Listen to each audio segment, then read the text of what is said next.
So state officials warn this storm isn't quite over yet. All that wet snow and slush on the grounds on the roadways could refreeze overnight. And ice could make for driving dangerously out there. Catherine Hawley's out in the ABC 2 News Wrangler tonight with the very latest. Catherine, how are the conditions now? Jamie and Kelly, we're actually in Baltimore County driving around the inner loop of 695. And if you take a look, you can see that conditions out here are great. The State Highway Administration has done a fantastic job of getting out there on the state highways and interstates and making sure that they are clear. They've been attacking the storm since it hit with about 2,600 pieces of equipment. Workers have been salting and plowing to clear the roadways. And while we've been driving around, the main drags look great for drivers, but not all travelers were as lucky. The winter weather pummeled parts of the Northeast, stranding travelers with canceled flights and scrapped train tickets. At Baltimore Washington International Airport, the terminals were basically empty. Yeah, it's crazy. I've never seen an airport so empty before. We're not used to the snow and the really cold weather, and I guess we just picked an awesome day to try and fly out. As of 1 p.m., her flight was one of the few still scheduled to take off at BWI.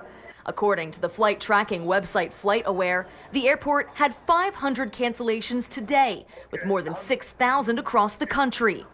Trayvon Presley's flight was also on time, but the slick roads caused him to miss it. It's unfortunate. I'm supposed to be going to Miami, so I was trying to dodge the snow, but it didn't work out. The travel woes were also happening at Penn Station.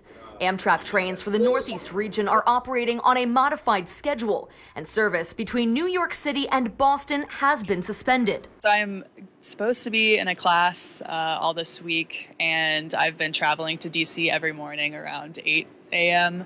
But yeah, my train got delayed like a million times, and so I'm trying to see if I can make it to class on time. Headaches and travel chaos that many folks say is frustrating. But you can't really control Mother Nature. We are used to weather like this, but it's unfortunate. It definitely kind of ruins your day, but what are you going to do? Back out here on the roadways, we are cruising along 83 South. You can see this street is also nice and clear. Even the shoulders have been plowed, so there's a lot of room for cars out there.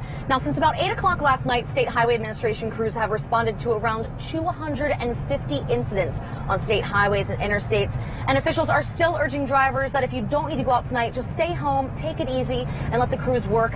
As we've been mentioning the entire newscast, there is a possibility that slick surfaces could refreeze and definitely could make driving dangerous out there. Live along 83, back to you guys.